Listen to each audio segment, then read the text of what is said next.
know by now House Speaker Bill O'Brien won renomination for one of two nominations in Mount Vernon and New Boston, as did former House Chief of Staff Robert Meade, who certainly had a falling out with the Speaker when Speaker O'Brien dismissed him from a House Majority position after he had collected mileage for some trips where he did some recruiting of Republican candidates. But it was a significant win for O'Brien in his home area. He topped the ticket of the three candidates, did extremely well in both towns. I think, frankly, is a strong contender to win re-election to his House district. It's more Republican than it is Democratic. The Democrats have two good candidates running for those two seats in Mount Vernon and New Boston against Meade and O'Brien, but the numbers are stacked against them. And I think it's going to be very difficult to beat O'Brien for re-election. Meanwhile, it's important to note the Speaker had a number of other victories.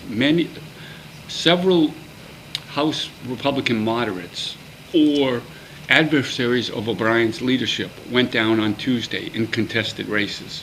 Folks like Tony Soltani of Epsom, Peter Bolster of Alton, Julie Brown in Rochester. All folks who either opposed Bill O'Brien's agenda on right to work or against repealing same-sex marriage, or in the case of Soltani, certainly was an irritant to him on the floor, constantly challenging his position. So the Speaker won a number of those other elections as well, replacing dissidents of the House Republican caucus with people who are more in O'Brien's image in the Republican caucus. We'll see whether those folks hang on in November or whether they become targets of the Democrats in the general election.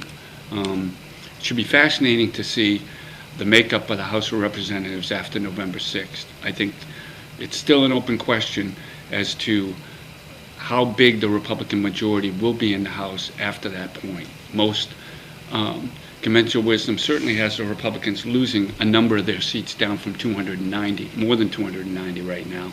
But how far down do they go? Do they level off at 250, 240, or even lower? And if it's lower than 220, certainly, House Speaker Bill O'Brien could be the next speaker, but he'd be a very weakened speaker, and there'd be a strong, certainly, opposition force against him. But we'll keep watching that here for you at LobbyingAids.com. A lot of elections, a lot of excitement, and a lot of unknowns, less than 8 weeks left to go.